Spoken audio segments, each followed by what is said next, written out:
Hello and welcome back to English Today. This is DVD 13 and the first DVD of your upper intermediate level.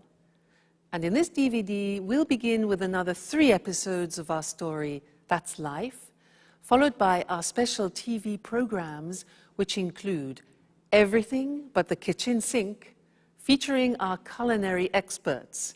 And then there will be a discussion about India and China. Do they represent a threat or an opportunity?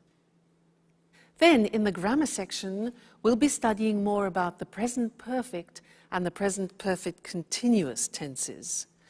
And then we'll learn about the gerund and the infinitive. And we'll also study the first conditional. All right? So, I hope you enjoy yourselves.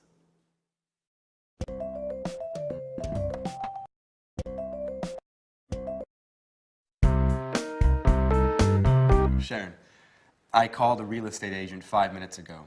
He deals with apartments in Japan. He said he'd send an email with some photos. That way we can choose which apartment we like the best. Don't rush me, Peter. You know I haven't decided. I know. We've talked about this a lot. But doesn't the idea of leaving appeal to you? I mean, just think of it. A new country, a new life together, new experiences. Now, I'm really enthusiastic about this opportunity. It's not every day you have a chance like this. Well, I've wanted to make changes in my life for a long time, but these changes seem so, well, so overwhelming. There, I said it. I've never been to Asia, and I'm frightened of going there to live. But I told you that Alice has been there. She went to Japan in 1995. She says it's a fascinating country. It's antique and modern at the same time. It's full of interesting traditions and new innovations. I know. I've read a number of books. Last night, I finished reading Japan in the 21st Century. I admit, I'm curious about it all. You see, just remember, you were afraid when we came to London, but you've adjusted well. We've been here a year and a half, and you haven't once complained. I take that back. You complained once last week. Come on, Peter, stop joking around. You're right, I've made great friends. That's why I'm so hesitant to go. I know. I'm also sad at the idea of leaving everyone. But... Hey, Jack. How long have you been in here? A couple of minutes. Excuse me, I didn't mean to spy. But you were so involved in your discussion. So you've heard that she still hasn't decided, even if she's going to decide soon. In fact, we're just talking about which apartment to choose. Well, don't rush it, Peter. Decisions about major changes take time. So whose side are you on? I need to get going. I took my watch to be repaired 2 weeks ago, and I still haven't picked it up. Sooner or later, they're gonna put it up for sale. Bye. Jack, I'm leaving her in your hands. Please try and convince her.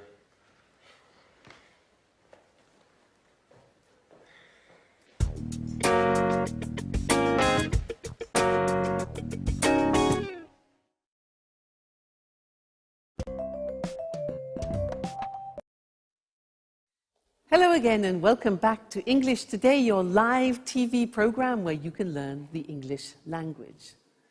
That last episode, I'm sure Jack can manage to convince Sharon to go to Japan. What do you think?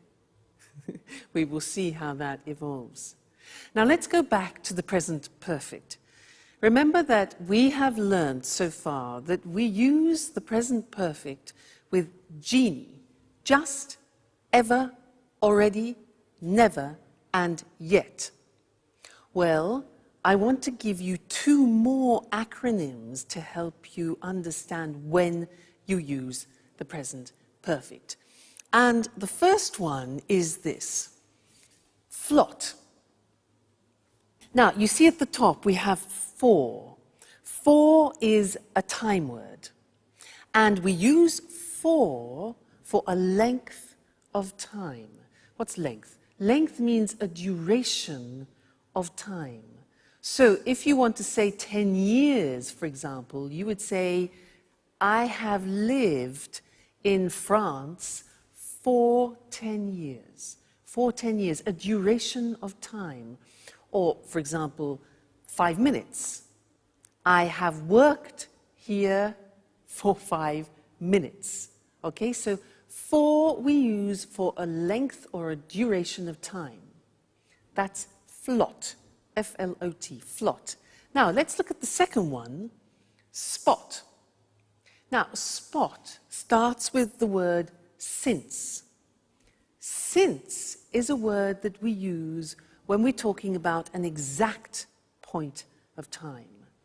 So, let me give you an example. If I say 5 o'clock, that is an exact point of time. So you could say, I have been here since 5 o'clock. Or for a year, you can say 1973, since 1973. So these two words are very important, for and since. Flot, spot. For a length of time, and since for a point of time.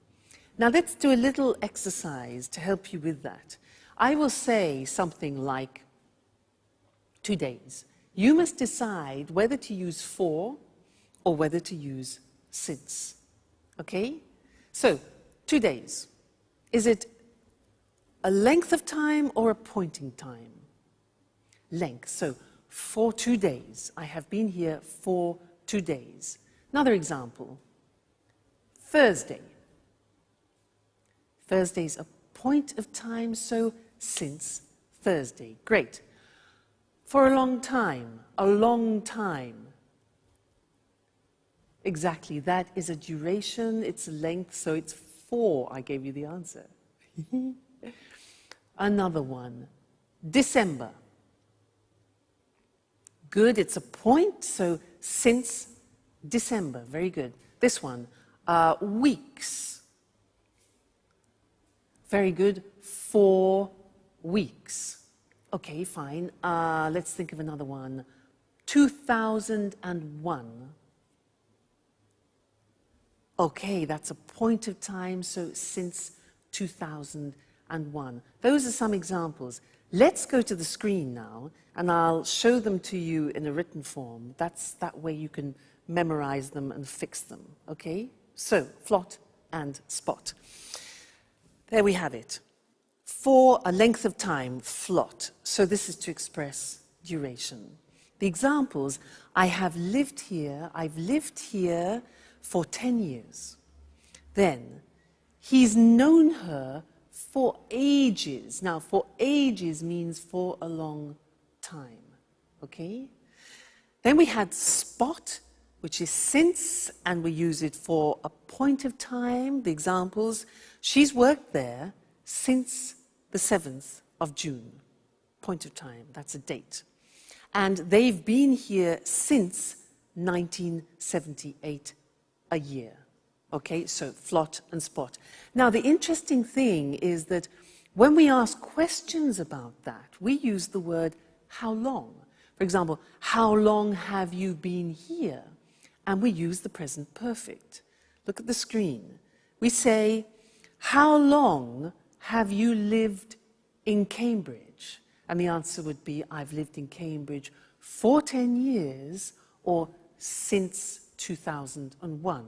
You see? Now, remember that how long is different to how many times. How many times is 1, 2, 3, 4, 5. How long is a period of time? Okay? Another example. How long has he worked there? Answers. He's worked there for 10 years, or he's worked there since 1973. All right? Now, just look at the examples we practiced. We have for 2 days, for ages, 4 weeks, for a long time, duration, then since Friday, since 5 o'clock, since 2001, since I was young, and since December. Great. Okay, so there we have it. We have genie, just, ever, already, never, yet. We have flot and spot, which is for and since. This is when we use the present perfect. Great. Now, let's go back and see if Jack has managed to convince Sharon to go to Japan. Okay? Bye.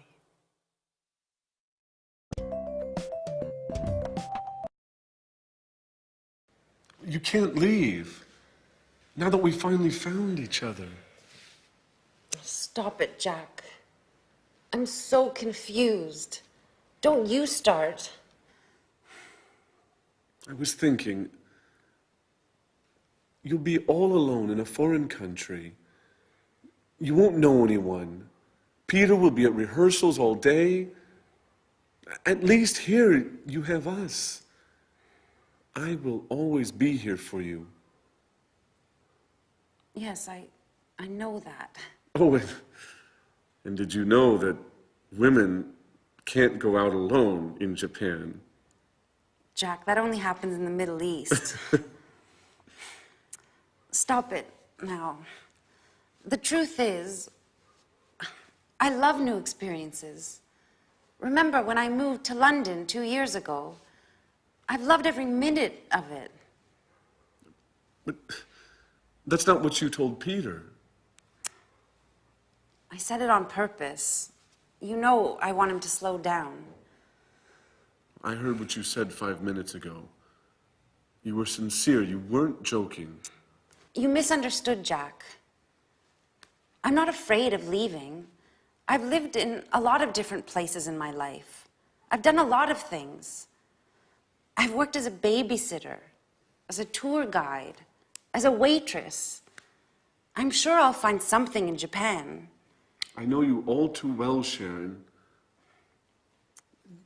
You haven't ever really enjoyed any of those jobs. You still haven't found what you want to do in life. Stop it, Jack. I'm glad you promised Peter to convince me to go. I didn't promise him anything. So, what have you decided? Are you going to move? I don't know. I think I will. Yes. I'm going to move. If you've already decided, why did you have a job interview yesterday afternoon? Who told you that? Anne? No. I haven't spoken to her for days. So how did you find out? It doesn't matter. So, you still haven't answered my question. I don't have to answer to you, Jack. Okay. I see you're angry. It just proves that I'm right. Jack, sometimes you are so impossible. Have you ever considered that maybe it's the best thing for me? And what about you, Sharon? Have you ever thought that you might be in love with somebody else? Listen, I refuse to give up.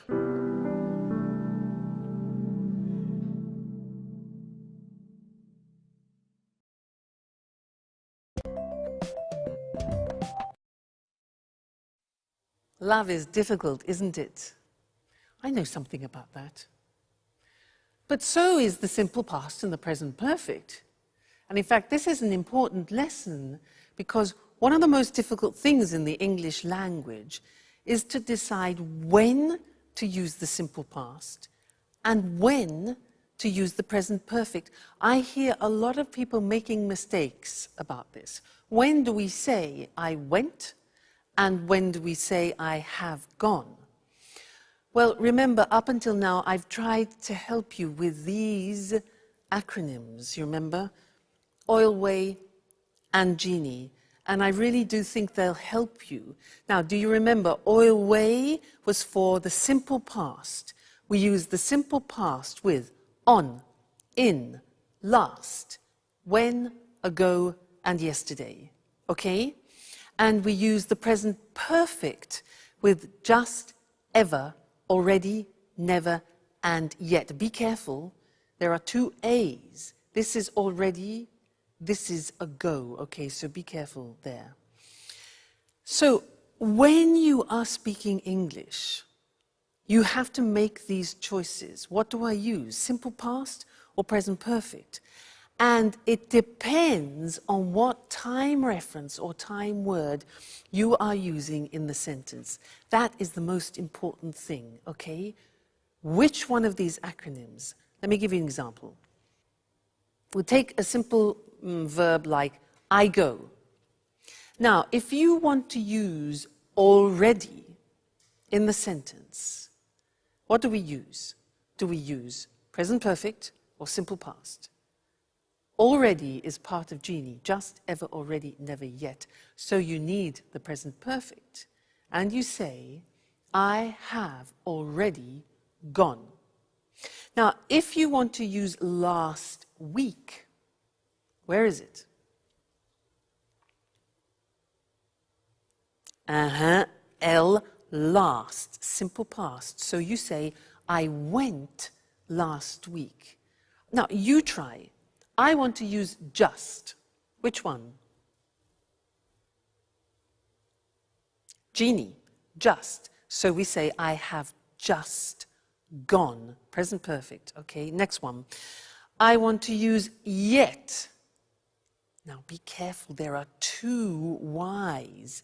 This one is yet, this one is yesterday. Be careful. So, yet is negative, do you remember?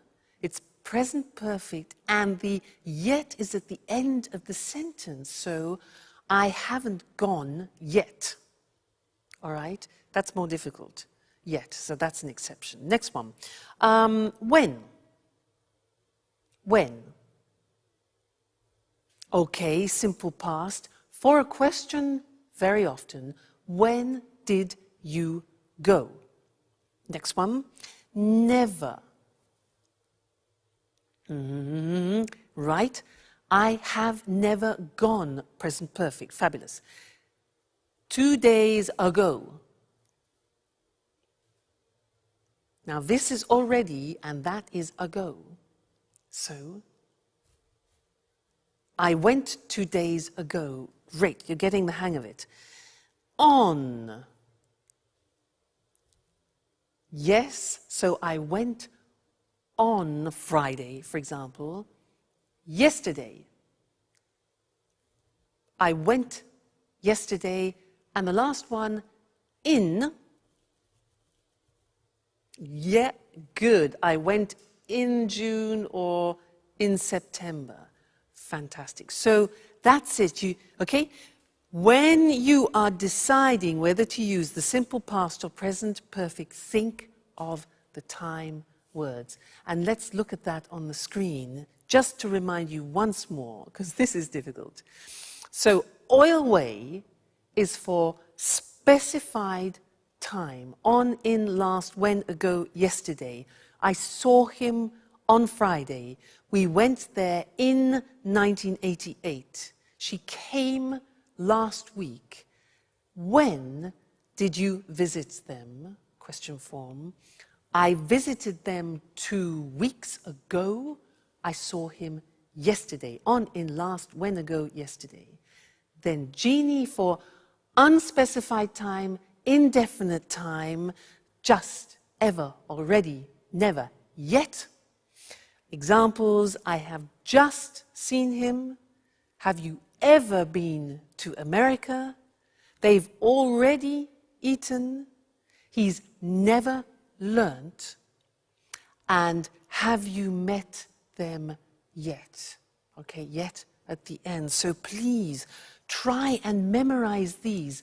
Oil way, Genie, and think about it when you have to decide between simple past and present perfect. All right? Good luck, and I'll see you again soon.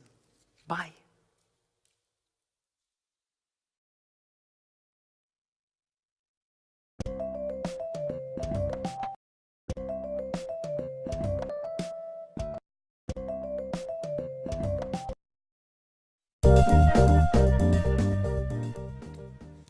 Okay.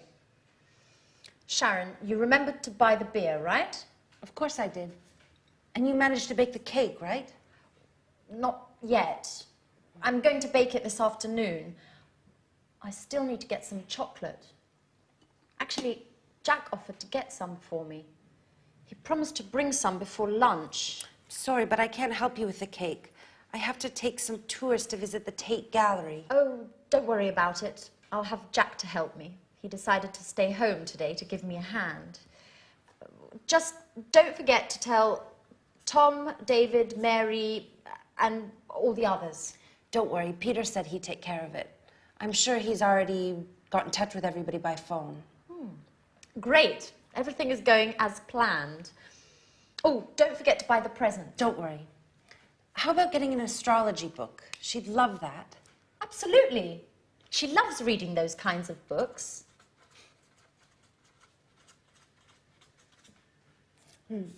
I hope I can get it before I go to work. By the way, have you heard anything from Mr. Dubois? Well, he told me he expected to come, but couldn't confirm. Well, you know how it is being so busy and everything. It's hard for him to give a definite answer one way or the other. I imagine being a stage director is difficult. Alice would be so happy if he comes. Yes, she will. Anyway, mum's the word. If you say anything, it won't be a surprise. Hey everyone, what are you up to? Oh, nothing important. Oh, I almost forgot. Happy birthday, Alice. So, what have you arranged to do this evening? Well, I considered celebrating with you guys. I mean, if you want to. Oh, I'm really sorry, but, well, Jack has arranged to eat out this evening with his colleagues, and he can't put it off now. And, well, I agreed to correct some reports. Oh, I see. What about you, Sharon? Oh, I'm terribly sorry, but I agreed to go to the theater with Peter, and he won't be finished rehearsing before midnight. But I thought... Well, I know we promised to have a party, but why don't we postpone it? It's just not possible today. What a shame. I can't stand the thought of being all alone on my birthday.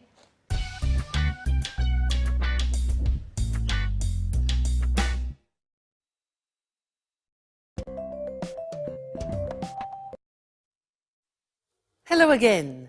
She really believed them, didn't she? Great actors. Now, in this lesson, I want to do something new, and it's related to gerunds and infinitives. In that last episode, our friends used some quite complicated sentences, which I want to look at with you now.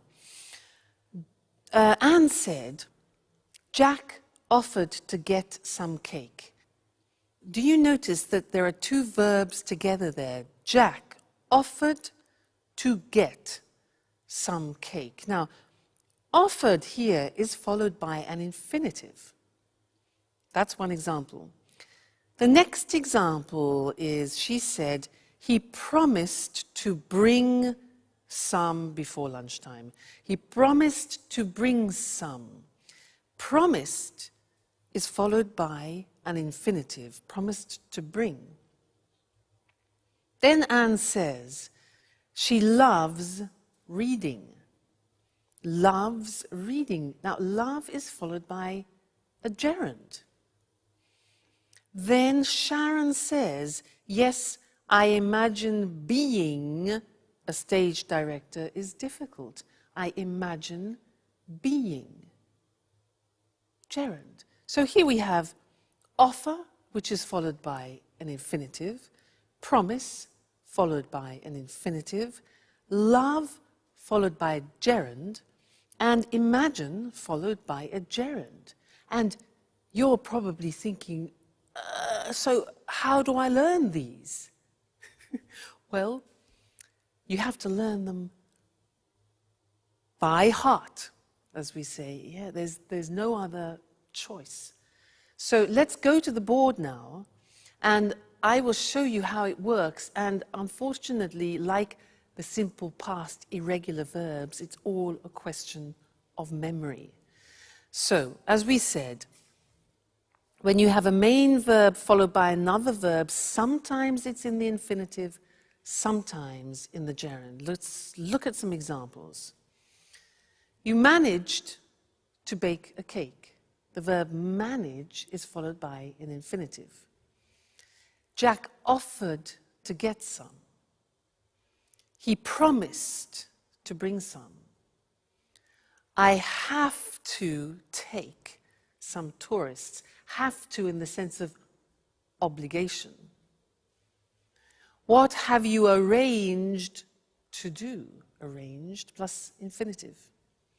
I agreed to correct some reports. So there you see manage, offer, promise, have, arrange and agree are followed by the infinitive with to. Let's move on to the other examples where verbs are followed by the gerund. She loves reading. So love followed by reading. Gerund. I imagine being a director is difficult. Imagine followed by gerund. I considered celebrating. Considered followed by gerund. Celebrating with you guys, and he won't finish rehearsing before midnight. So there we have examples of love, imagine, consider, finish, followed by the gerund forms. So it's a bit complicated, and it's a question of familiarizing yourselves with the verbs that take gerund and the verbs which take infinitive. It comes with practice, don't worry. But this is just an introduction. So, let's go back and see what's going on in Alice's birthday party, all right? And I'll see you later. Bye.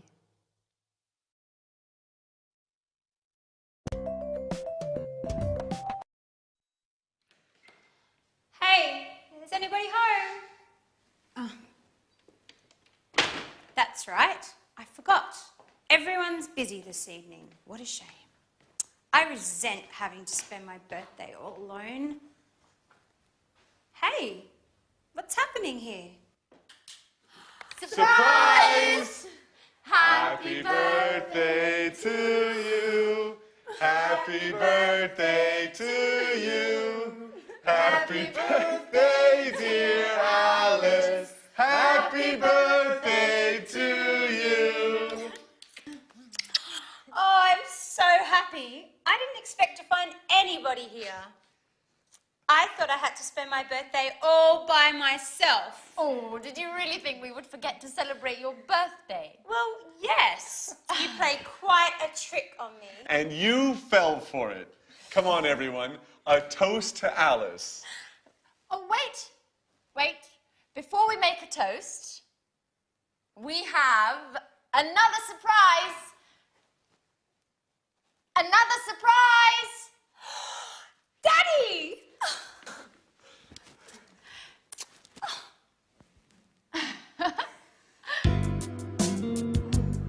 This is such a great birthday.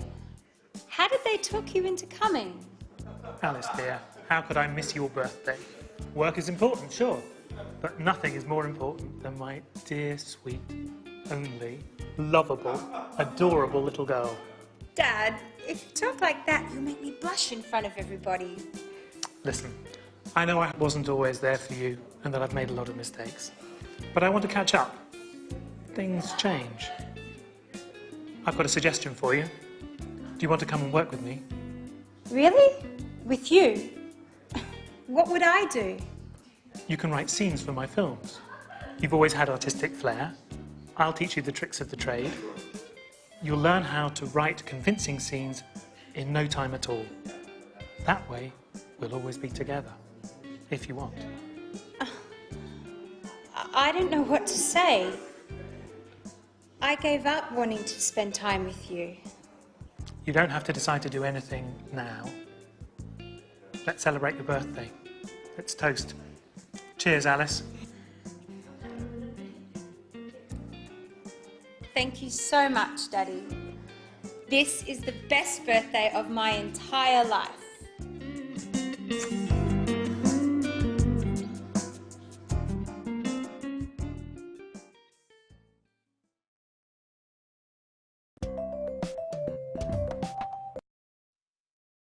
Happy birthday, Alice. Did you hear what her father said? He said, if you work with me, I'll teach you the tricks. Now that's an opportunity, not only for Alice, but also for us, because he used a grammatical form that I want to teach you now. If you work with me, I'll teach you the tricks.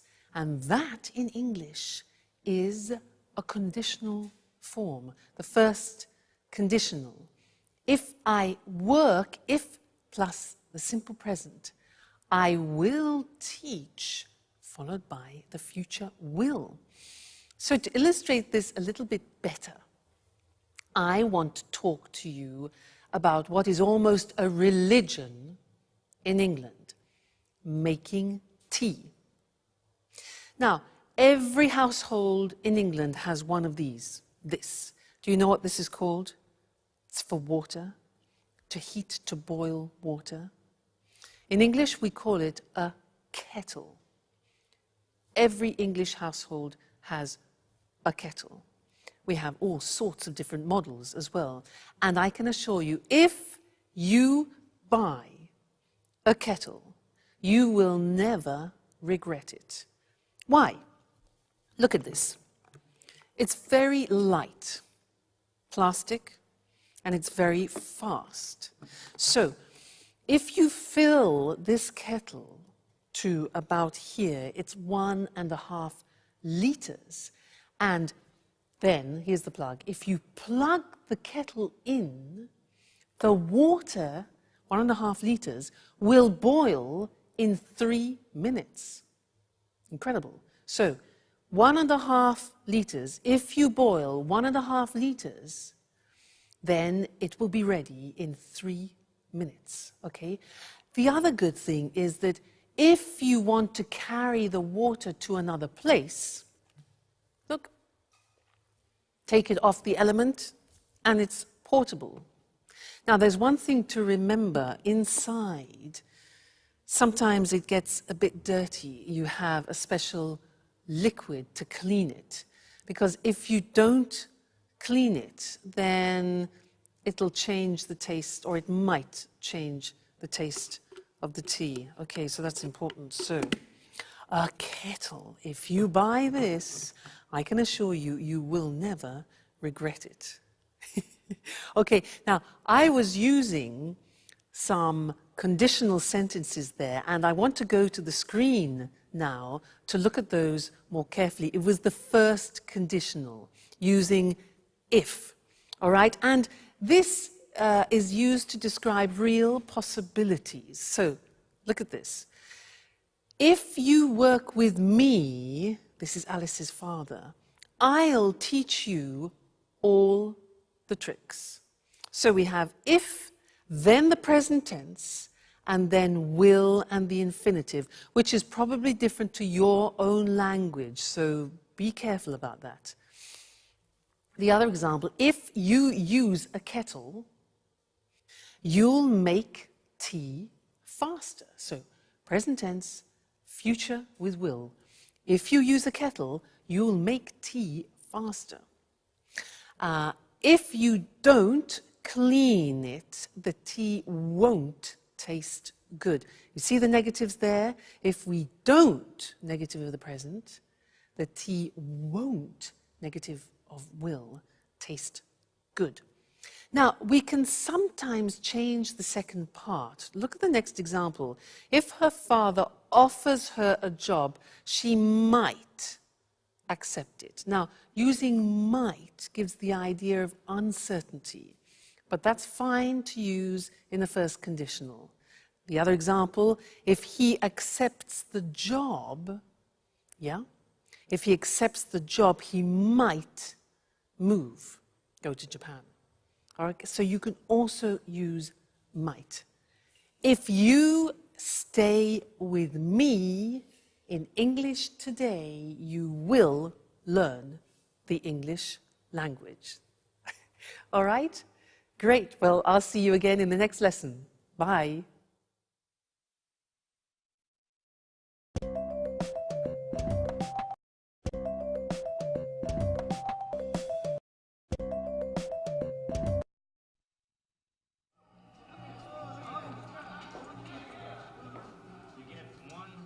Hi, Jack. Is Anne home? No, she hasn't arrived yet. I've been waiting for her for over an hour. I think she's been shopping. What's the matter? You don't look too well. Nothing, really. Don't lie to me. I've known you for 10 years. Listen, Jack, I really don't want to speak about it, okay? No, it's not okay. We have to speak about the situation and clear the air once and for all. I've been thinking about us a lot. I've been thinking about us so much, I haven't slept well in nights. What have you been thinking, Jack? About us. You're leaving for Japan. I've told you before, and I'll tell you again, Sharon, it's crazy. You can't leave now when we know how we feel. Jack, you're repeating yourself. That's right. And I'll continue repeating myself until you accept the truth. We're made for each other. Stop it. You're embarrassing me. Sharon, listen. I haven't stopped loving you. And I know you feel the same about me. That's it. I said stop it and I meant it. Look, you've made me cry. And anyhow, how do our feelings change anything? How do they change anything? They change everything. You must tell Peter immediately about everything. Tell him you won't go.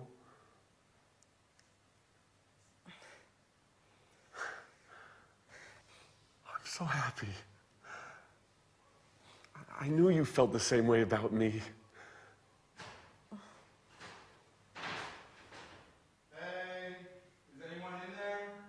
Oh my God, it's Peter. He can't see me like this. Stay calm. Maybe it's time we tell him everything. Is anybody in there? Hello?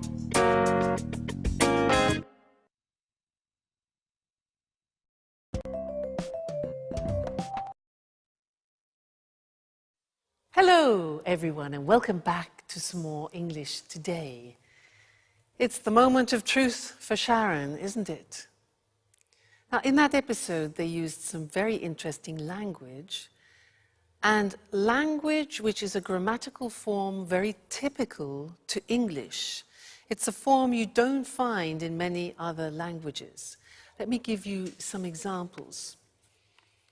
Jack said, "I've been waiting for her for over an hour. I've been waiting for her. She's been shopping. She's been shopping." And Jack also said, "I've been thinking a lot about us," remember? She said, "What have you been thinking, Jack?" Now that's the form that I want to look at with you now, because as I said, it's very unusual and particular to the English language. So, London Bridge, the Tower Bridge. Now that's a useful image because in fact, this grammatical form is about bridging two different forms. It's about bridging the present perfect has been or have been with the present continuous form, for example, I am working. Now, you put those together, mix them all up, ding, bingo, you get the present perfect continuous. You see, the taxi joins the two together. That's great. I'll give you an example. I have been teaching for years. Now, what does that mean? It means that I started it in the past, this action, and I am still continuing it now. So I started in the past, have been, and I'm continuing now the continuous. I have been teaching English for years. Okay, let me give you another example. Yoga. I started yoga 5 years ago. I'm still doing yoga now. So I say, I have been doing yoga for many years. I have been doing yoga for many years. Okay, so that is this interesting mixture of present perfect and the present continuous. Okay? So, I think in order to understand it a little better, we should go to the screen so that you can see it in the written form. I remind you, it's a tense that you find in particular in the English language, not in other languages. So, here we have it. Sharon has been working as a tour guide for many months. So, an action starting in the past, continuing now. He's been working here for 5 years. He's been stands for he has been working here. They've been playing tennis since May. Okay? That's the positive form. Now, the negative form, Peter hasn't been paying attention to Sharon for a number of weeks. That's the negative. That's true. The question form is, how long have you been doing your homework this morning? Have you been doing inversion?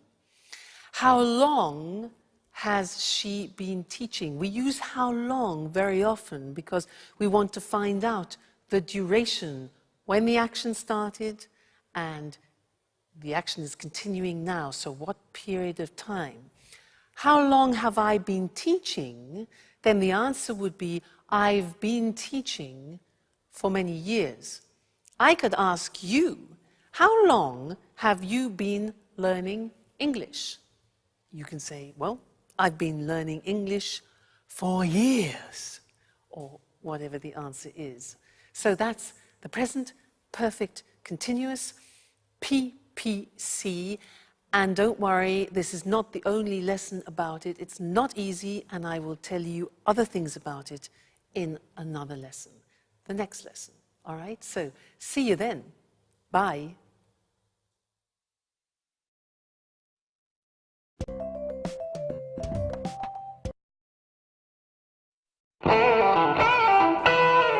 Jack? Sharon? What are you doing here? I've been looking for you for half an hour. Hey, what's the matter? You've been crying. Are you going to explain to me what's going on or not? Peter, listen, calm down. I'm not going to calm down. I want answers, and I want them now. What's going on here? That's what I'd like to know. Jack and Sharon have been here for who knows how long, and who knows what they've been doing. Hey, Jack, it's time you tell me what's up. I'm going to get really mad if I don't get some answers. Okay, stop. Stop! You're acting like little children. Come on, Jack. Let's leave Peter and Sharon alone. They need to talk, and we need to go shopping.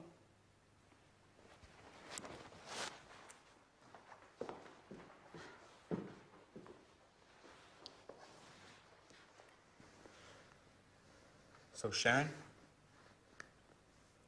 what's going on? Peter, I have to tell you something I've never told you before. I've known Jack for a long time. We went to the same university together, and, well, we were once engaged. What? So that's why Jack came to live here. You've been seeing each other, haven't you, Sharon? No, Peter, I swear, it's true. We just happened to meet here. It happened by chance. By chance. That's a strange stroke of luck. Just enough to bring back some old passionate feelings. How long has this been going on, Sharon?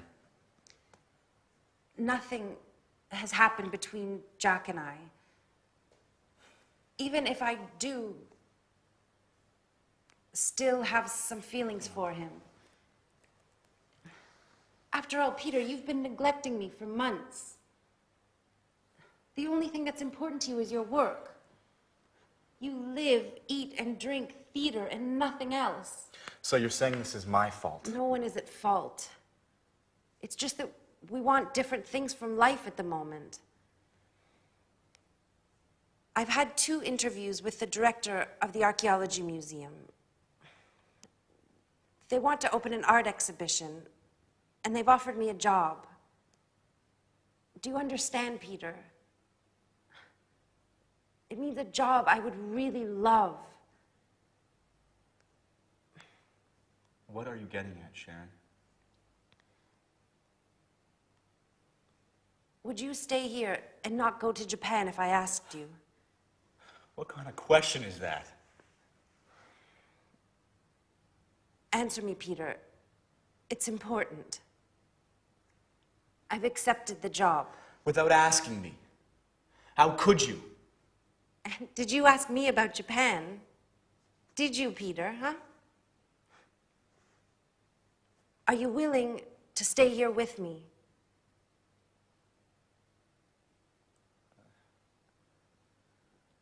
I can't, Sharon.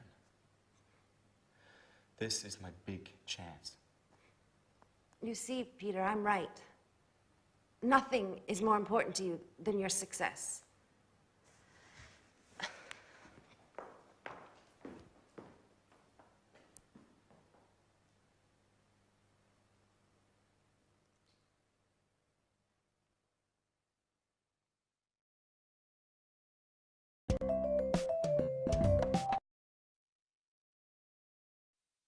So this is our moment of truth. The question is, when do we use the present perfect and when do we use the present perfect continuous? Many people ask me this. They say, Louise, but when do we use the present perfect? I have gone, I have seen, I have done. And when do we use the present perfect continuous? I have been working, I have been learning. Often people confuse the use. And you're right, it's not easy at all. So I'd like to try and help clarify that by these simple things, a revision of what we've already seen. Now, with the present perfect, we use genie. Remember? Just, ever, already, never, and yet.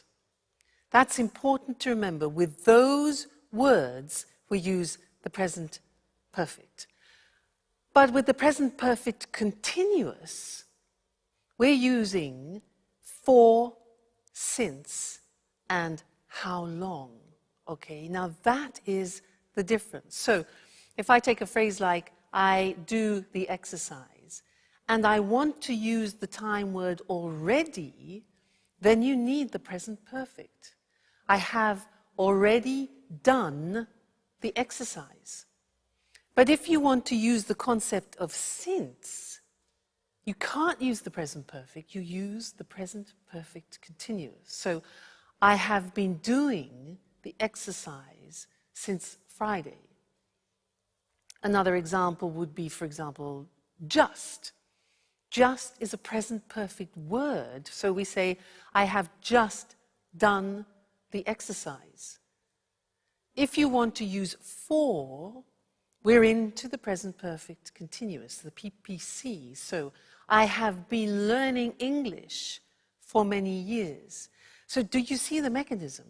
You have to think about what time words you want to use in the sentence.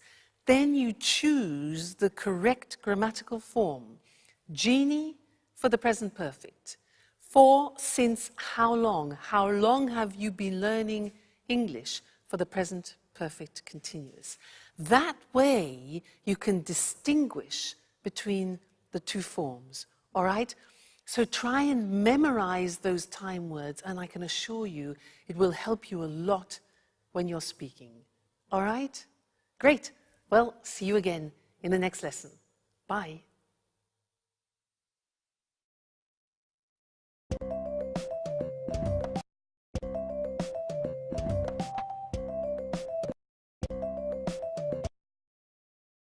Welcome to Cooking Today. We're delighted to be back in Lisa French's home again. Lisa, we've had so many calls since our last program. I'm glad to hear it. Well, now let's see. Here, Sally from Manchester is getting married in June and has always dreamt of having a well-equipped modern kitchen just like the ones in the movies. How can we help her? Well, to begin with, a kitchen environment should be well lit and have ample surfaces to work on. Also, plenty of drawer space is necessary for storage of food items and utensils. I know what you mean. I have to contend with a small kitchen that has neither light nor enough drawer space. That's why I go out to restaurants. You don't need a king-size kitchen to enjoy cooking in it. What's important is organisation and having things at hand. What are the main appliances newlyweds should have? Well, obviously, a hob, an oven, and a fridge are absolutely essential.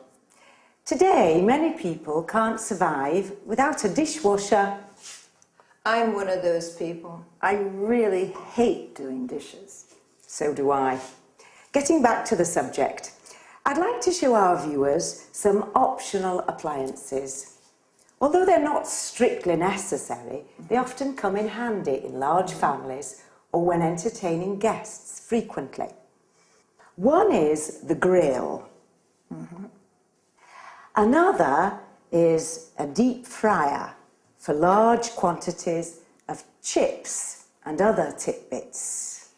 That's not the appliance for me. I love healthy cooking. In that case, you need a steamer oven like this one. In the US, it's hard to find a kitchen without a microwave. Microwaves are quite useful, especially for busy people. Other appliances, which are also common in the US, are water and ice dispensers, like this one. Well, everybody seems to have a food processor these days. Why is a food processor so useful? Well, a food processor is a great boon since it's a real space and time saver. It has many different functions. It can mince meat, grate cheese and vegetables, make breadcrumbs, pulp tomatoes, fruit, and so on. So what else can you show us? An electric beater like this can be used for whisking eggs, as well as making mayonnaise. Other kitchen aids are scales and measuring utensils. Careful weighing and measuring are fundamental for successful cooking, since recipes are generally in kilos and grams. All right. There are a lot of other things that we could talk about, but unfortunately our time is up. Lisa, once again, it's been great being here. Thank you for your help. You're welcome.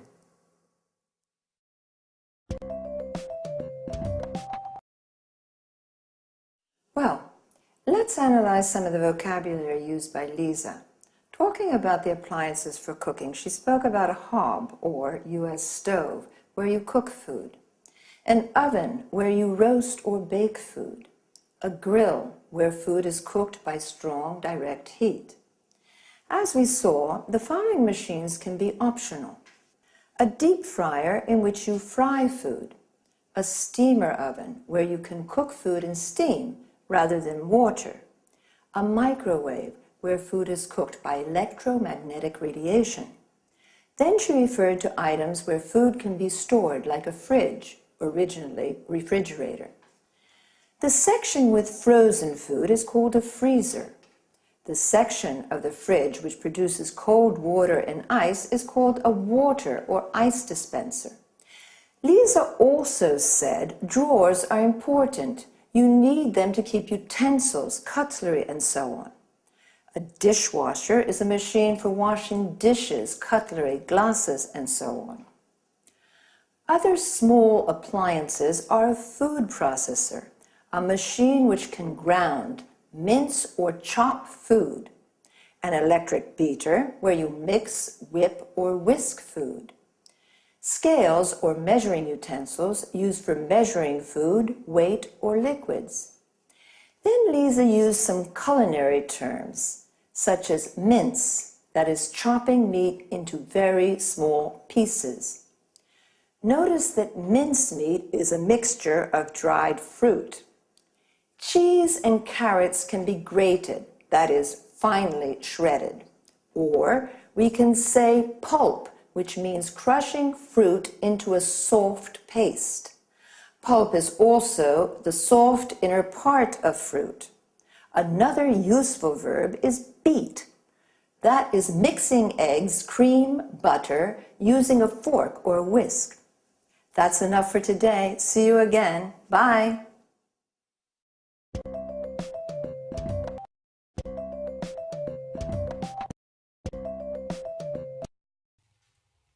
Hello, everyone, and welcome to Let's Talk, the evening discussion show with our two commentators, Tom and Marie.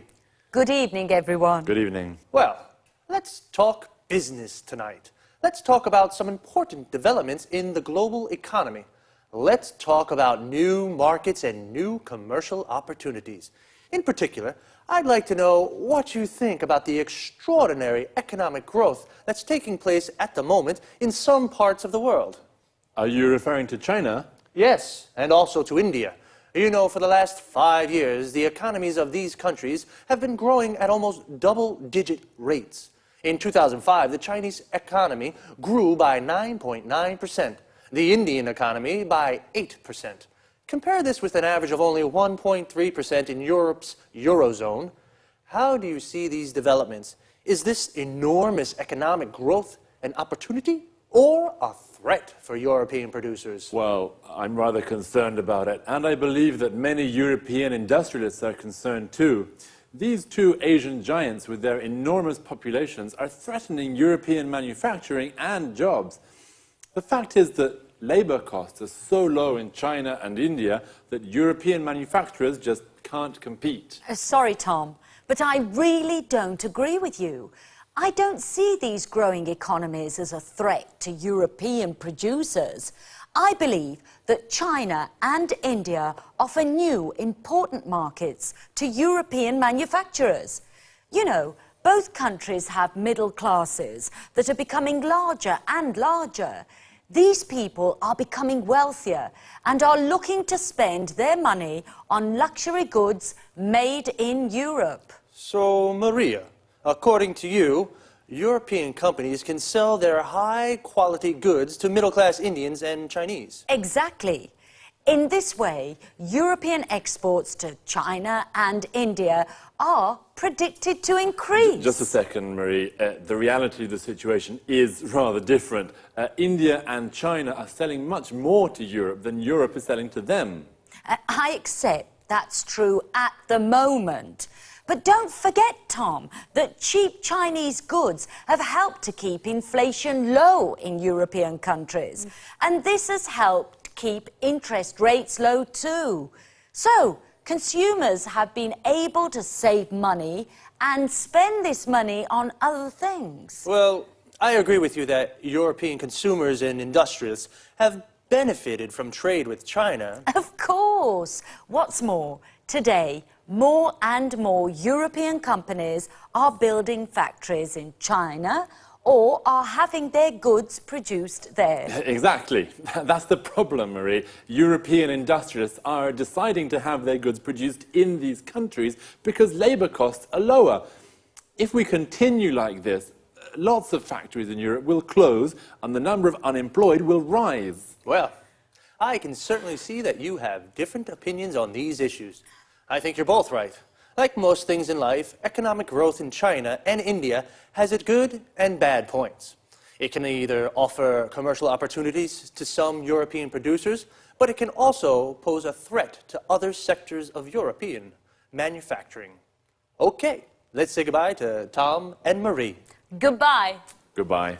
Goodbye to everyone, and see you again for another appointment of Let's Talk. So, we've just spoken about developments in the global economy. The global economy is the economic system of the world. An important development is the economic growth in China and India. Economic growth is the development of an economy.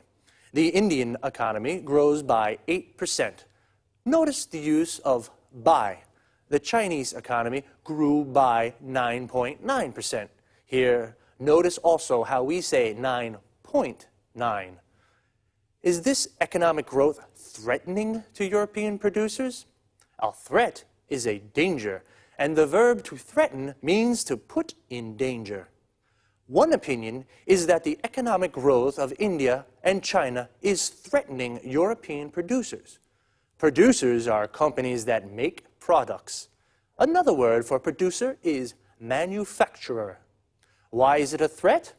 Because there are low labor costs in India and China. Labor costs are how much a company pays its workers to produce something. The number of unemployed will increase in Europe. This is the number of people without a job. We say someone is unemployed when they don't have a job. Another opinion is that it isn't a threat. Actually, it's creating new commercial opportunities for European manufacturers. New commercial opportunities are new markets for products or the chance to sell more to existing markets. Just quickly, before we run out of time, there are a few useful expressions for discussions I'd like to look at. A polite way of asking someone's opinion is, I'd like to know what you think about. When you strongly disagree with someone, you can say, sorry, but I really don't agree with you, or just a second. But if, on the other hand, you agree, you can say, I accept that's true, or I agree with that. Well, that's all the time we have for this time. See you soon.